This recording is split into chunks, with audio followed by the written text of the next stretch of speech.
Let's not waste time chasing after him. Just make him come to us. Find something that's personally important to him, and you squeeze.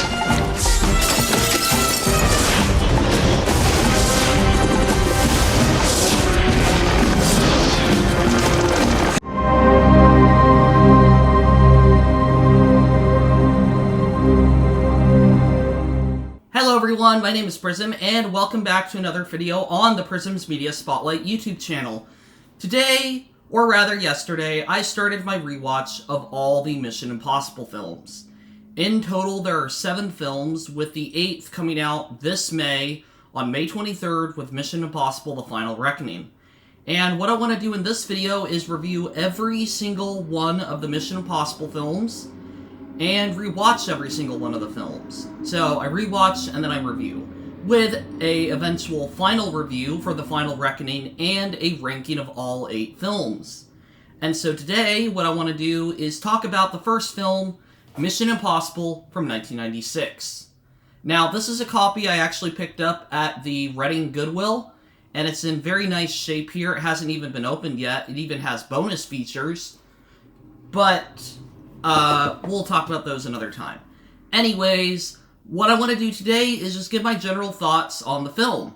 Now, the first Mission Impossible film, I've seen twice now. I've seen the second one more. But I've seen the first film once on a trip, and then I watched it again last night. Now, what I have to say about the first Mission Impossible film is it feels the most artistic out of the first 3 with its Dutch camera angles. The film was actually directed by Brian De Palma, who did Carrie, Scarface, Bonfire of the Vanities, a number of high-profile films, and a number of pretty bad films. But, you know, he's also, I believe, an editor, so he's done quite a bit of work in the film industry. And it's really cool to see him directing a Mission Impossible film. Not what you would really expect when you look at his catalog of movies, but hey, he did it back in 96, so yeah, let's talk about it a little bit. And that is one thing I have to highlight first, the filmmaking of the movie. The film is very well edited, and it is very well choreographed, or photographed, I guess. And you really get a sense that this is a 90s action film.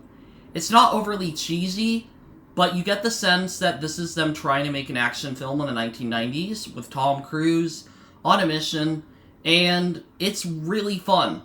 I really like the film's twist, I really like the music, I really like the action. I think this is a great film, and I think that maybe some of the action scenes could be a little bit better, but this is the very first film in the franchise, and it would get better with every single installment. Well, mostly every single installment. We'll talk about the second and third film, but I do really enjoy the first Mission Impossible film. I think overall it's a good film. I'd honestly give it, I think, a 7 out of 10. We'll see what I actually give it when I do my final ranking, like where it goes on the list. But that is a point I do want to highlight, that I do like that the original trilogy of Mission Impossible films are all so different. You have the first one directed by Brian De Palma, the second by John Woo, and the third by J.J. Abrams. And all 3 are very different in their tone and in their direction. And I gotta say, you know, for the film as well, this is probably one of the more human ones out of the films. I think the original trilogy did a great job with that too, and we'll talk about that a lot more when we get to MI2 and 3. But I do really think that they do a great job establishing the character of Ethan Hunt. He's this agent of this program, and he has to basically go undercover because his organization has basically gone corrupt. He's now, I think, a downed agent. I forget what they're called. But he's basically on the run, and he has to solve this case with his own ingenuity and team of members. And I do want to talk a little bit more about the mission itself and about the twists and turns, so I'm going to turn it on to the spoilers section. What I will say, though, is that if you want a really fun time at the movies, like watching Mission Impossible, if you want to really get into the franchise, I think this is a great starting point.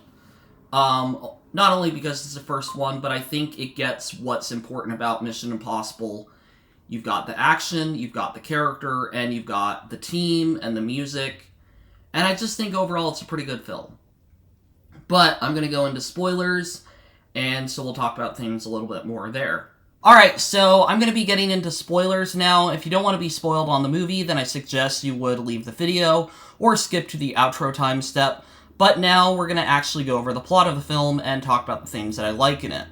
So, for one, the plot is that Tom Cruise, or Ethan Hunt, is basically on a mission with his mission force.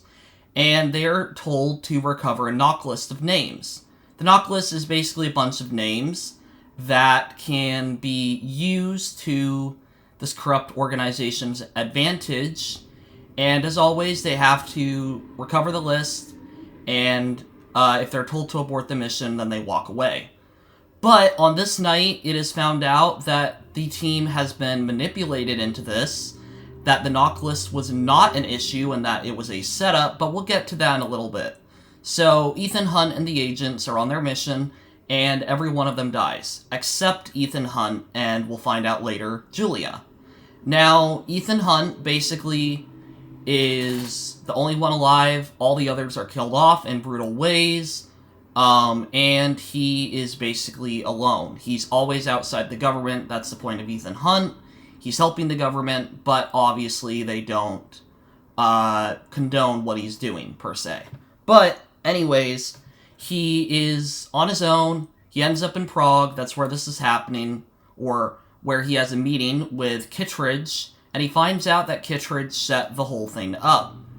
That, in fact, well, it was all set up. There was no need to go after the knock list, and that it was just a way to kill off all of the team because Kittredge wants to get a hold of the money of Ethan Hunt's family.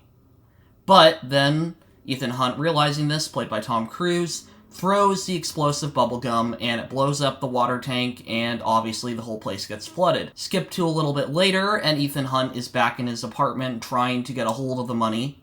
Basically realizes that the buyer's name is Job, and specifically the name of Job 3:14. And so, inevitably, he finds out that this is referencing the Bible verse, Job 3:14, which, I gotta say, I think is a really interesting direction to put the mission.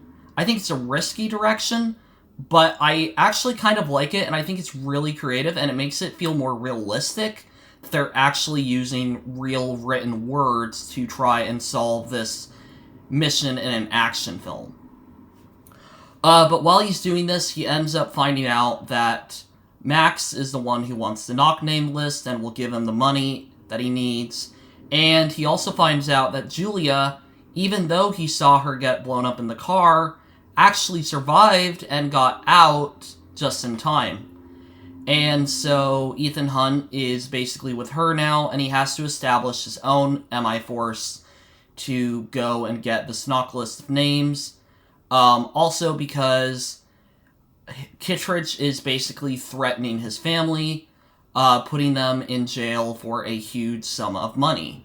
And, I think this is a little bit generic, kind of like, oh, his parents are in the case or whatever. But I also think that it makes it more human than just, oh, he's on an action mission if there's a personal stake in it.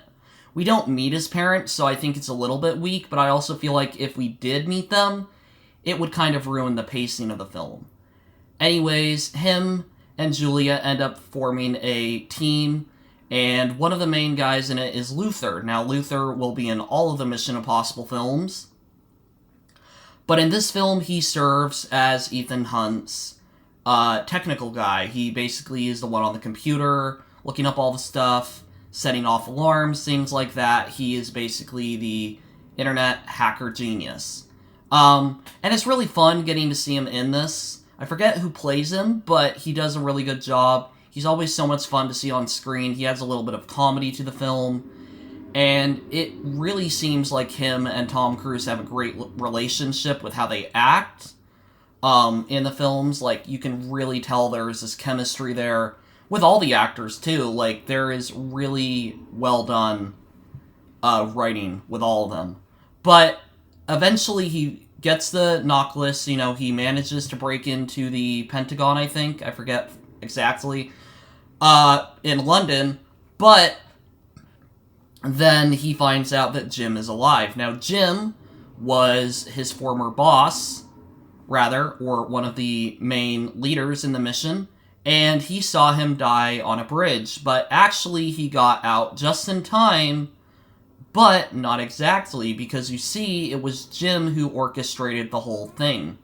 Kittredge was, it looks like, just a pawn in this, as Jim becomes the real antagonist. And I actually like that they did this, that there's some big twist, and that Ethan Hunt has to confront his past, and, well, it starts kind of going downhill, because then eventually we find out that Julia has been set up, and that's the reason why she was falling for Ethan Hunt, or quote-unquote falling for him, because she was actually just trying to use him to the advantage of getting him to give the information they needed. Basically, they want to kill him off, because he was the only one who survived, so they got to get rid of the last remnant of the mission.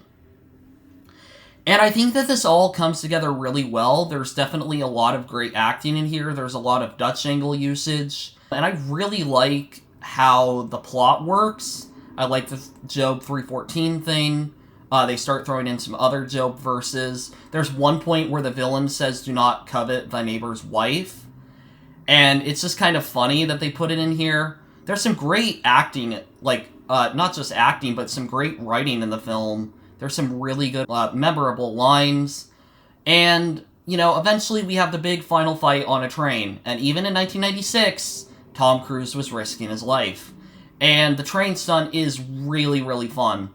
And actually, a side note, I really like that they have a train in Dead Reckoning, because it makes it feel like they're tying it all back to the original.